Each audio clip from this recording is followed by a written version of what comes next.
की उनके कार्यों का इतिहास पता नहीं है, पर जनता सब जानती है कि किस तरह से उद्योगपतियों के बीच में कांग्रेस की दलाली किया करते थे। आज वित्त मंत्री है, भ्रष्टाचार का आरोप नहीं है भाजपा में। तो ये पीएचडी घोटाला क्या है? 2 लाख लोगों की जिंदगी में जहर बोल दिया, 2 लाख परिवारों को बर्बादी के कगार पर छोड़ दिया। रोज अखबार में खबर आती है कि नौजवान आत्महत्या कर रहे हैं, कोई डॉक्टर पढ़ रहा, कोई इंजीनियरिंग पढ़ रहा, कोई एमबीए पढ़ रहा, कोई फार्मेसी पढ़ रहा, और आप कहते हैं कुछ घोटाला नहीं है। शर्म की हद हो गई दोस्तों। तो ये सारी बातें हैं। खेती लाभ का धंधा बनाएंगे तो 11 साल से किसने रोका था? अब बनाएंगे। अरे तुम अपने स्वाभिमान से वो 7 करोड़ जनता का स्वाभिमान है तुम्हारे साथ, रेख लगाते हो, क्या देख रहे हो? अरे खेती को लाभ का धंधा बनाना तो किसने रोका? तुमको 11 साल से तुम्हारी सरकार थी ना, क्यों नहीं बनाया लाभ का धंधा? अरे तुम 11 साल नहीं बना सके तो 3 साल में क्या बना लोगे? अरे तुमने खेती को मरने का धंधा बना दिया। रोज 10 किसान मध्य प्रदेश में आत्महत्या कर रहे हैं, उनका जिक्र तक नहीं तुम्हारी जुबान पे, और कहते हैं फसल बीमा मध्य प्रदेश सरकार नया कैसे बनाएगी? बनाएगी तो बनाने के लिए पूरे किसान मर जाएंगे, उसका इंतजार करोगे? अरे मुख्यमंत्री वो होता है जो बना के घोषणा करता है हाथ से ये फसल बीमा की योजना ये किसान लिख के देगा। हम कहते हैं कि आम आदमी पार्टी आएगी तो फसल बीमा की नीति क्या होगी? हम बताते हैं कि किसान लिख के देगा। किसान मालिक इस देश का अन्नदाता है, इस देश की अर्थव्यवस्था उससे चलती है, इसलिए जीडीपी में 26% के उसका है। तो किसान लिख के देगा कि मेरी 2 एकड़ जमीन है, 2 एकड़ जमीन में मुझे 20,000 का नुकसान हुआ, और वो कलेक्टर पावर दे देगा। दूसरे दिन उसको पैसा मिल जाना चाहिए। उसकी जांच पटवारी को करने का क्या अधिकार? एक सरकारी कानून को इस मुल्क के मालिक की जांच करने का क्या अधिकार? सेल टैक्स का व्यापारी लिख के देता है कि मैंने इतने का धंधा किया, इतना सेल टैक्स है, तुम व्यापारी का रिटर्न स्वीकार कर लेते, उसकी जांच नहीं करते। इनकम टैक्स का व्यापारी लिख के देता है मैंने इतने इनकम की है, ये मेरा इनकम टैक्स है, तुम उसको स्वीकार कर लेते हो, व्यापारी ईमानदार है। और किसान लिख के दे मेरी खेत में 20,000 का नुकसान हुआ, तो तुम उसे नहीं मानते, वो चोर है। अरे उसके वोट से सरकार बनती है, क्यों नहीं तुम ऐसे नियम बनाते?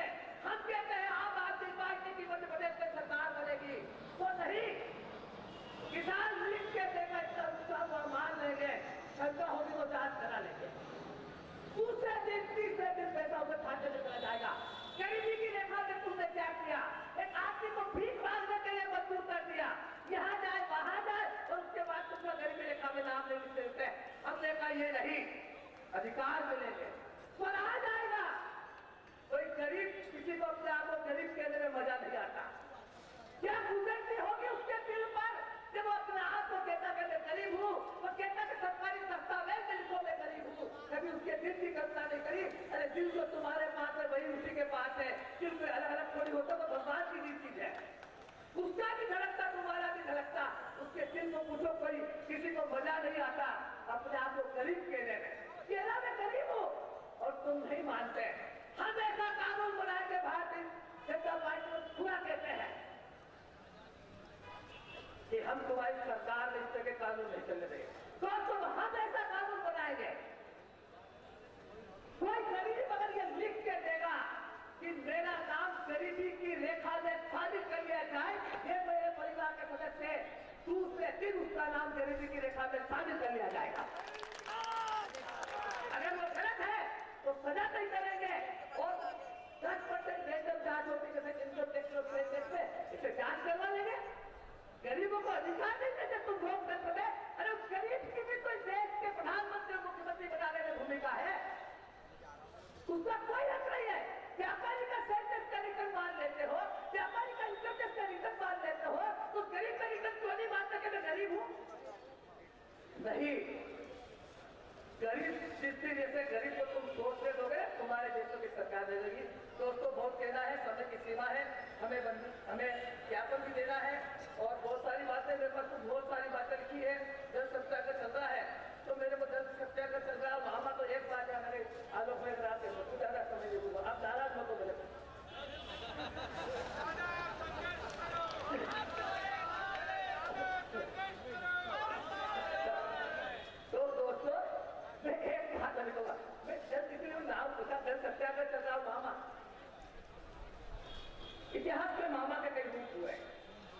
दूसरा मामा है शांति देता है।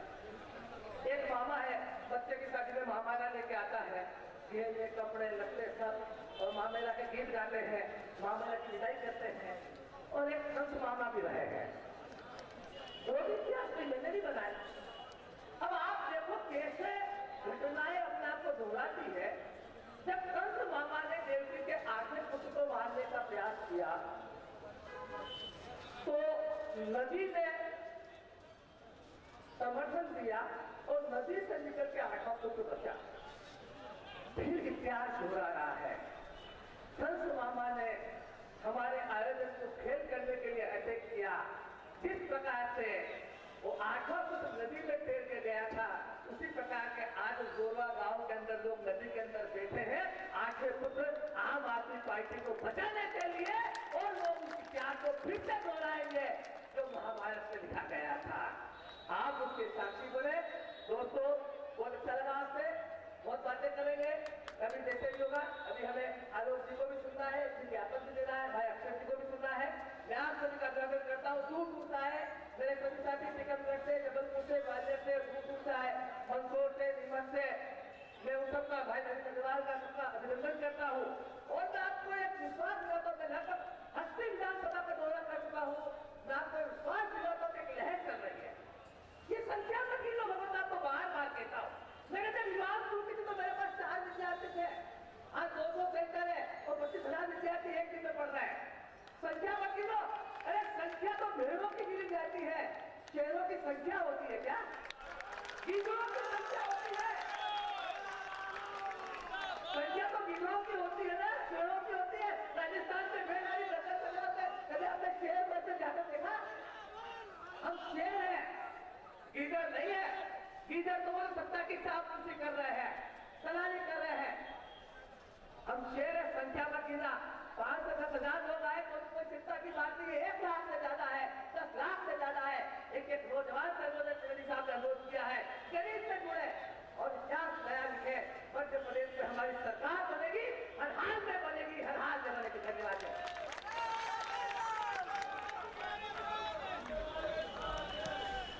अच्छे दिन अच्छे दिन तो आए नहीं, आप अगर चाह लेंगे तो सच्चे दिन जरूर आ जाएंगे। जैसे अलग अलग कॉन्टिनेंट्स में उन्होंने अलग अलग मल्टीनेशनल कंपनीज में काम किया, इंडिया अगेंस्ट करप्शन के समय से, और उसके बाद पार्टी बनने के बाद मध्य प्रदेश में पूर्ण रूप से सक्रिय हुए।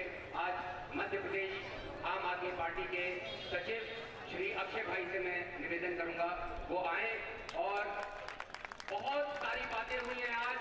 मैं आशा करता हूं जरा कुछ चर्चा मध्य प्रदेश में बिजली के ऊपर भी।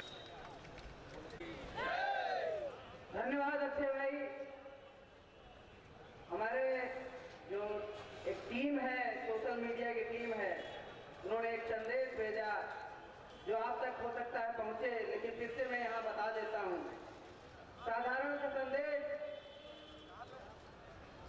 एक ऊंचे से पहाड़ से एक कंकड़ टकरा गया, एक ऊंचे से पहाड़ से एक कंकड़ टकरा गया और लाखों के सूट से एक मफलर उलझ गया। साथियों, आपके समक्ष मैं कुछ चीजें अभी रख देना चाहता हूं। हमारे प्रमुख वक्ता अभी हमारे प्रदेश अध्यक्ष आपके सामने आएंगे, लेकिन उसके पहले मैं आपके समक्ष कुछ बातें रखता हूं। पहली बात ये, क्योंकि आज 1 दिवसीय कार्यक्रम है, हमारे कई साथी हैं जो हमें पता है, हमारे अक्षय भाई ने बोला, अभी प्रदेश सचिव महोदय ने बोला कि हम जानते हैं वो गांव में, शहरों में, गलियों में, मोहल्लों में दिन रात संघर्ष कर रहे हैं। हमें, हमारी पूरी प्रदेश टीम को, हमारी राष्ट्रीय टीम को, ऐसे उन सभी कार्यकर्ताओं पे नाज है, गर्व है। आप सबसे आग्रह करूंगा, उन सभी कार्यकर्ताओं के लिए आप एक बार जोरदार ताली बजाएं। दूसरी चीज साथियों, क्योंकि हम यहाँ एक पार्टी के तहत आए हैं, जो पार्टी देश की राजनीति को दिशा देने की कोशिश में है और उस कोशिश में कई हद तक कामयाब भी हो रही है। साथियों, जहां पे हम मीटिंग कर रहे हैं वो स्थान हमें सुरक्षित रखना है, साफ सुथरा रखना है। जिन साथियों ने पानी पिया है उन साथियों से निवेदन है, पन्नी पॉलीथीन हम भी बिन के जाएंगे, इसे साफ करके जाएंगे। हम हर चीज को साफ सुथरा रखना चाहते हैं। हम इन बेईमानों को भी बटोरना चाहते हैं। झाड़ू हमारा निशान है, जब चुनाव चिन्ह है, तो ये जो भ्रष्ट नेता है इनको बटोरना चाहते हैं, तो अपने आसपास जहां हम बैठते हैं उसे भी हम साफ सुथरा रखेंगे। आपसे दूसरा निवेदन है, मैं बात को आगे जारी रखूंगा, उससे पहले हमारे प्रदेश सचिव महोदय कुछ आपके समक्ष रखना चाहते हैं, कुछ चीजें आपसे निवेदन है, आप आए। मैं आप सभी लोगों को एक बहुत शानदार सूचना देना चाहता हूं। अरविंद केजरीवाल जी का ट्वीट आया है अभी इस आंदोलन को लेकर के। उन्होंने कहा है कि आलोक अग्रवाल के नेतृत्व में आज मध्य प्रदेश में बिजली दर के खिलाफ आपका आंदोलन, आपने दिल्ली में दाम घटाए हैं और शिवराज सिंह चौहान जी आप भी घटाए। दिल्ली की तरफ से ये संदेश आप सब समझ सकते हैं कितनी बड़ी बात है, कितना फख्र महसूस हो रहा है आज आप सब कार्यकर्ताओं के कारण। दिल्ली से हमारे मुख्यमंत्री, दिल्ली के हमारे राष्ट्रीय संयोजक ने भी कहा है कि इस रैली को शुभकामनाएं, इस रैली को आगे बढ़ाना, इस लड़ाई को आगे चलना। साथियों, आपके समक्ष मैं ऐसे शख्स को बुलाना चाहता हूं जो बहुत अच्छे ऑप्शन होते हुए या विकल्प होते हुए जनता के संघर्ष, लोगों के दुख दर्द, लोगों की लड़ाई लड़ने के लिए, लोगों को अधिकार दिलाने के लिए अब तक का अपना जीवन न्यौछावर किया है। यहाँ पुलिस वाले भी हैं, आसपास दुकान वाले भी जो सुन रहे हो, यहाँ हमारे प्रदेश भर से आए साथी, उन सबों को बहुत नाज होता होगा अगर उनके घरों का कोई लड़का या लड़की IIT जैसे संस्थान में पहुंच जाता है, उनको बड़ा गर्व होता है। हमारे जो प्रदेश संयोजक हैं वो IIT कानपुर से उन्होंने केमिकल इंजीनियरिंग की पढ़ाई करी है और वहां से पढ़ाई करने के बाद जब उनके पास उस दौर में बहुत सारे विकल्प थे, एक अच्छा खासा कैरियर, अच्छा खासा जीवन, अच्छा खासा बंगला, अच्छी खासी गाड़ी, जिसके लिए ये शिवराज सिंह चौहान जैसे लोग व्यापक घोटाले करते हैं या केंद्र में बैठे लोग घोटाले करते हैं, वो विकल्प छोड़ के, वो कमाई के विकल्प छोड़ के, वो ईमानदारी के मेहनत के विकल्प भी छोड़कर जनता के लिए संघर्ष करने वाले नेता हमारे बीच है, हमारे प्रदेश के संयोजक हैं। हमें उन पे नाज है, हमें उन पे गर्व है। और मैं व्यक्तिगत तौर पर बताता हूं साथियों, मैं भी एक आंदोलन के बैकग्राउंड से आता हूं, आंदोलन करके आया हूं, मैं यहाँ तक पहुंचा हूं। मुझे जब भी कोई शंका होती है कि हमें अब क्या करना चाहिए, इस स्थिति में क्या रणनीति बनानी चाहिए, मैं जरूर आलोक भाई को फोन लगाता हूं कि अभी हमें कौन सी दिशा में जानी चाहिए। ऐसे कई लोग आलोक भाई जैसे लोगों से प्रेरणा पा रहे हैं। इस देश का जो बड़ा आंदोलन है, इस देश में आंदोलन की कहिए एक मिसाल, इस देश में एक दिशा देने वाला आंदोलन, नर्मदा बचाओ आंदोलन, चाहे केरल में बैठा हो कोई, चाहे दिल्ली में बैठा हो कोई, चाहे कश्मीर में बैठा हो कोई, जब आंदोलन की हम बात करते हैं तो नर्मदा बचाओ आंदोलन को हम भूल नहीं सकते। साथियों, हमारे बीच में वैसे नेता हैं। साथियों, मैं आपको यह भी बता दूं कि अन्ना आंदोलन जब शुरू हुआ था, उस आंदोलन की जब रणनीति बन रही थी, उस रणनीति में हमारे देश भर से जो लोग रणनीतिकारों में थे कि कैसे इस आंदोलन को सफल बनाना है और किस हद तक ले जाना है, उस ग्रुप में, उस पहली पंक्ति में आलोक भाई भी शामिल थे। आप सबसे मैं गुजारिश करूंगा, आप सब लोग जोरदार तालियों के साथ हमारे प्रदेश संयोजक महोदय का स्वागत करें। आपसे आग्रह है, आप जनता को संबोधित करें, हमारे साथियों को संबोधित करें। धन्यवाद।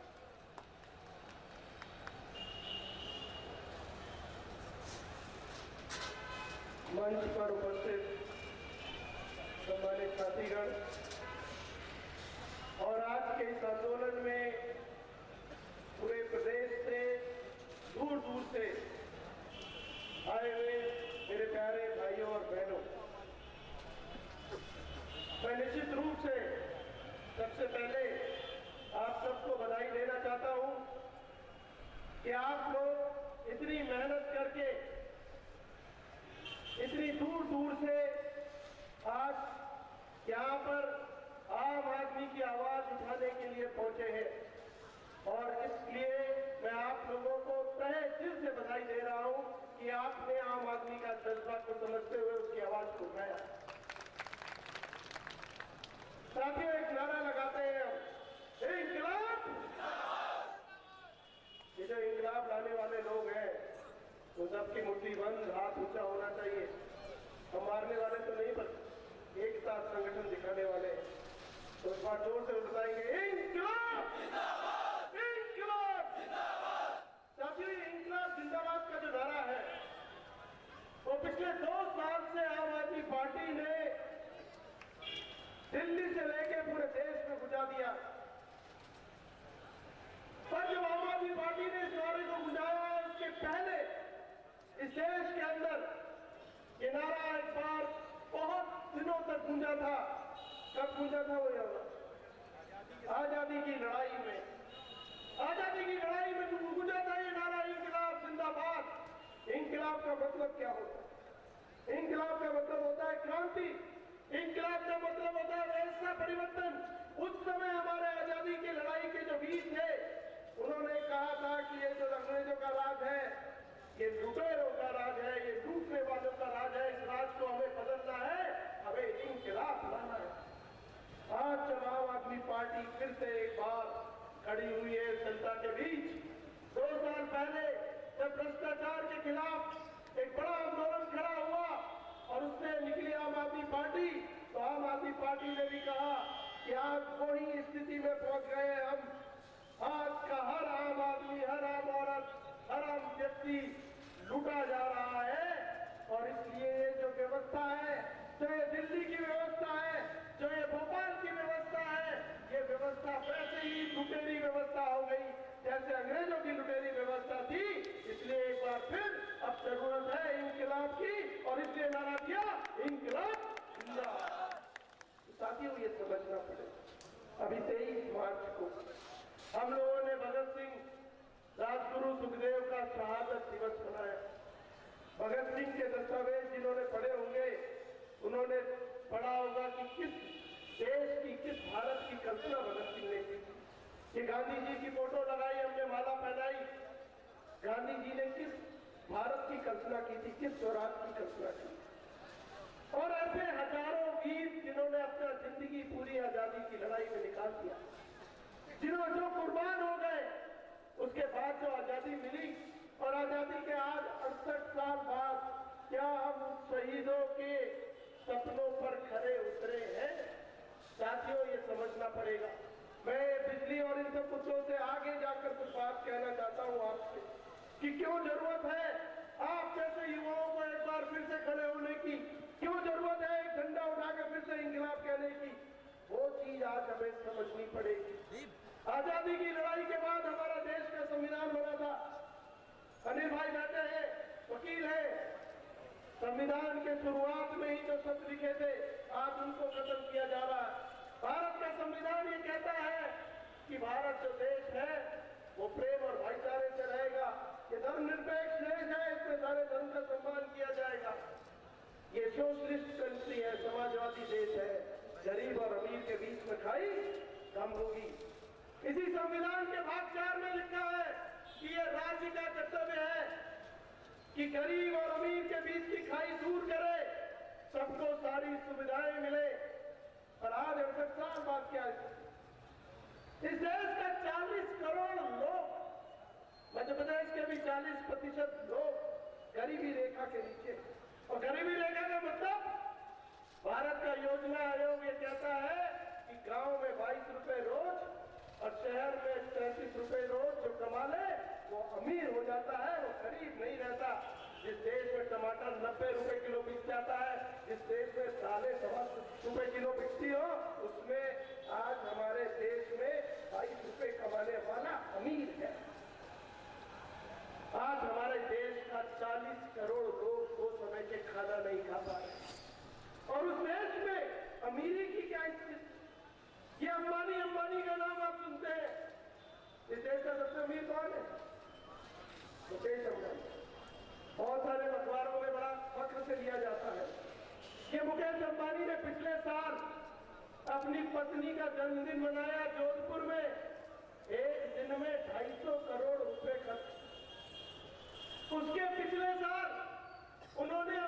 कंपनी को 260 करोड़ का हवाई जहाज दिया था।